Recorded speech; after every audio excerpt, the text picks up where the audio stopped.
காட்டு வழி நீங்க போறது காட்டு வழி. ஞாபகம் வச்சுக்கோ, எங்க அம்மா சொன்னா காட்டு வழியில போகும்போது ஒரு பழத்தை பாக்குறியா, அப்பவே ஆஞ்சி எடுத்துட்டு போயிடு, திரும்பி அந்த பக்கம் வரமாட்டேன்னு சொன்னாங்க. யோசிச்சு பாருங்க நான் சொன்ன வார்த்தைய. எது முன்னால் இருக்கிறதோ அது அப்படியே கற்றுக்கொண்டு கிராஸ் பண்ணிட்டு அறுத்துட்டு போய்கிட்டே இருக்கணும். இந்த ப்ரோக்ரஸ் நம்ம கிட்ட நிறைய பேர்கிட்ட இல்ல. ஜாலியா இருங்க, சந்தோஷமா இருங்க. ரொம்ப இறுக்கமா இருந்தாலும் ஜெயிக்க முடியாது. ரொம்ப ஜாலியா இருக்கணும். வாழ்க்கை ரொம்ப ருசிச்சு எவன் ஒருவன் பார்க்கிறானோ அவன் தான் ஜெயிக்கிறான். ரொம்ப இறுக்கமா உட்கார்ந்துட்டு இருந்தீங்கன்னு வச்சுக்கோங்களேன், கஷ்டம். கடவுளும் மனிதனும் சந்தித்துக் கொண்டார்கள். ரெண்டு பேருமே ஆச்சரியத்துல கத்தினார்களாம், இதோ என்னை படைத்தவன் என்று. இதை விட நம்பிக்கைக்கும் மத நம்பிக்கைக்கும் கடவுள் மறுப்பாளனுக்கும் ஒரு அழகான விளக்கத்தை யாரும் தந்துவிடவே முடியாது.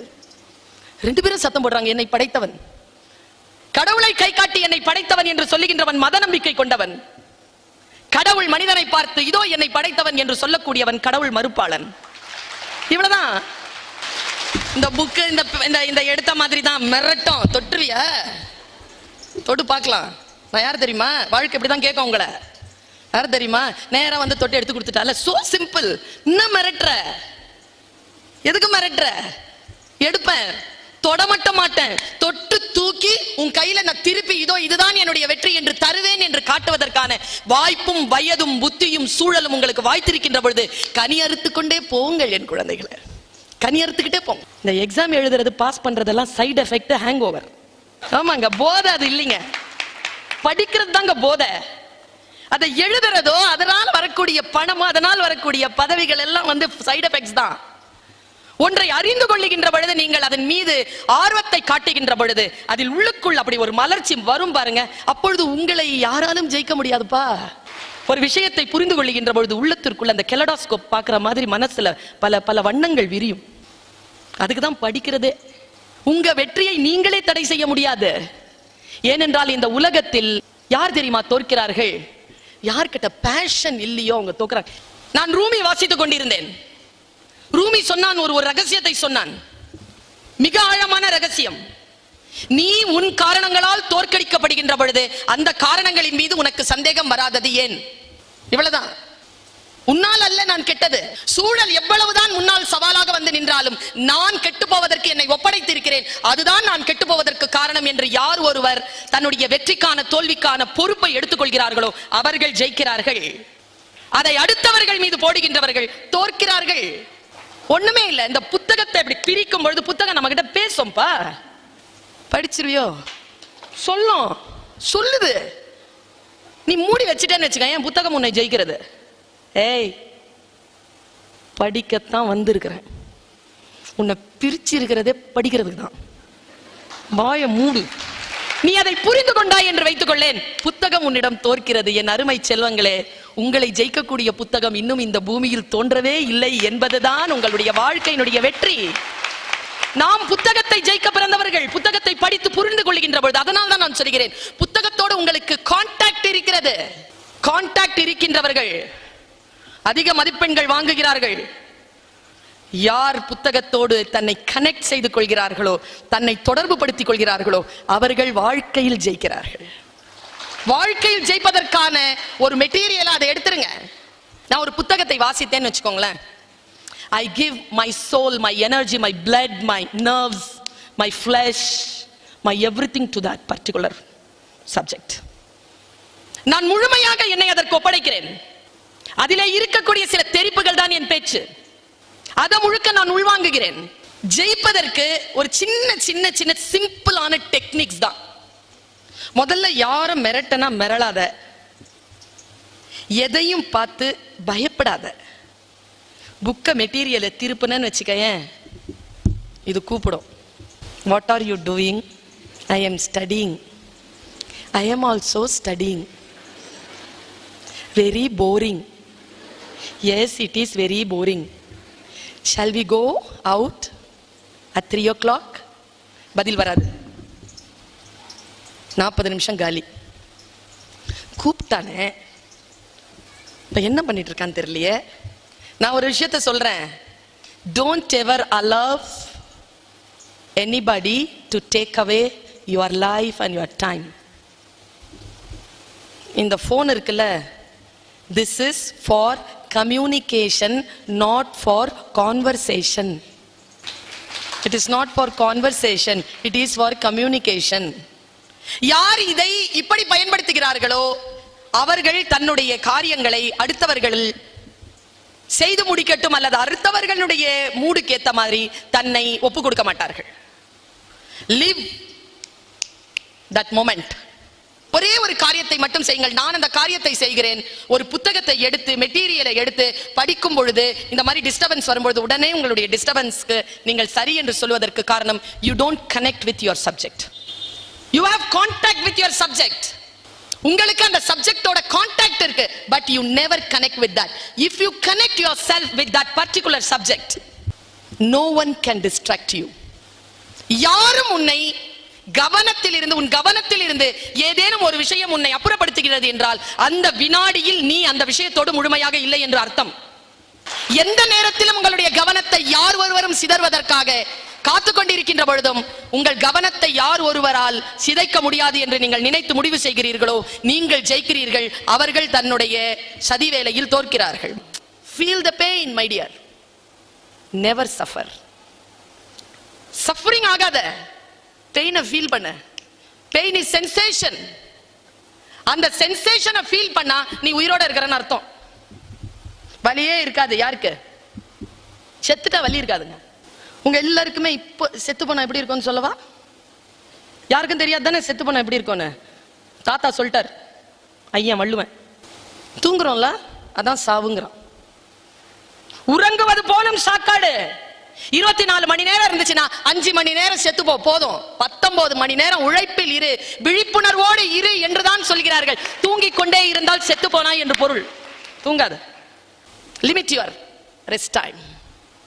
ரெஸ்ட் டைமை லிமிட் பண்ணிட்டு விஷயங்களை புரிந்து கொண்டு do have connect with the subject.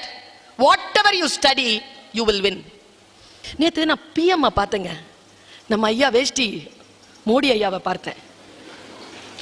வேஷ்டி கட்டிக்கிட்டு மகாபலிபுரத்தில் போய் நின்றுட்டு அந்த சைனாக்காரர்கிட்ட அந்த சிலைகளை அவர் அவ்வளோ அற்புதமா விளக்கிட்டு இருந்தார் பாருங்களேன். அசஞ்சு போனேங்க. நான் யோசிச்சு பார்த்தேன், எவ்வளவு நாள் ப்ரிப்பேர் பண்ணியிருப்பாரு, எவ்வளவு தயார் பண்ணியிருப்பாரு, இதை பத்தி எவ்வளவு பிளான் பண்ணியிருப்பாரு. எக்ஸிக்யூட் பண்ணிட்டார்ல. மத்ததெல்லாம் தனியா தூக்கி போடு. ஜெயிச்சாரா இல்லையா? வேஷ்டி சட்டை கட்டிட்டு வந்து நின்னு தமிழகத்தில் இருக்கக்கூடிய புராதனமான நம்முடைய பல்லவர் கோயிலை பற்றி சொல்லுவதற்கான ஒரு கைடா தன்னை மாற்றி கொண்டாரா இல்லையா?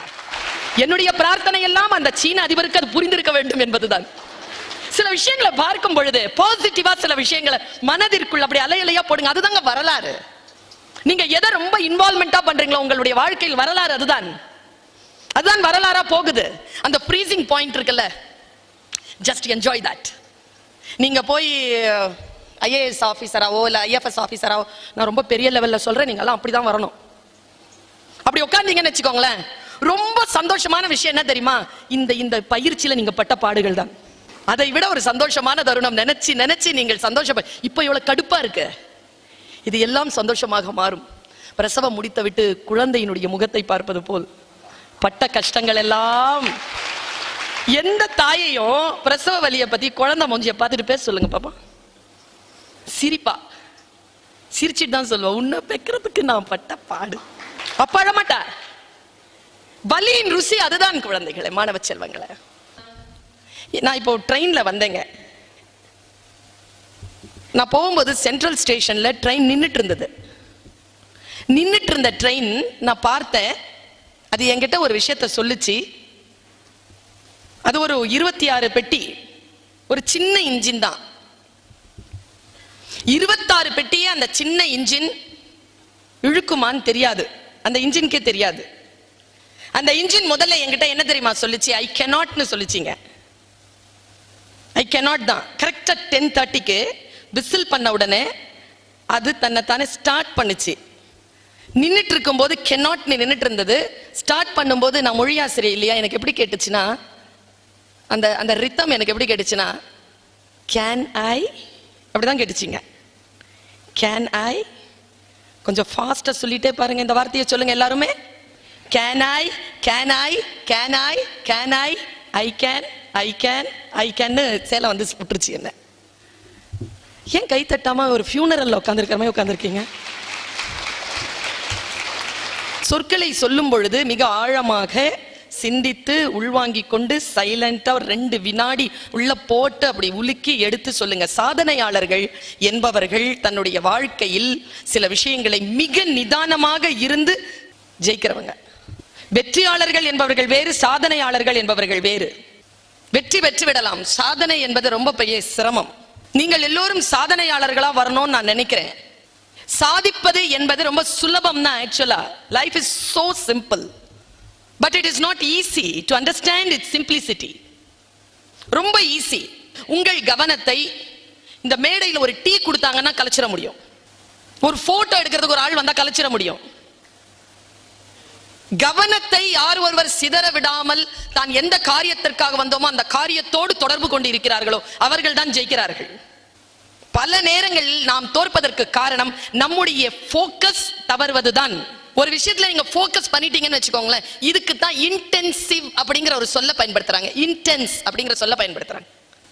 நம்மில் எத்தனை பேருக்கு அந்த தீவிரத்தன்மை இருக்கு? எல்லாருக்குமே ஆசை இருக்குங்க. எத்தனை பேருக்கு அந்த ஆசையை அடைவதற்கான தகுதி இருக்கிறதுன்னு நான் கேட்கிறேன். அந்த தகுதியை வளர்த்துக்கிறதுனா என்னது?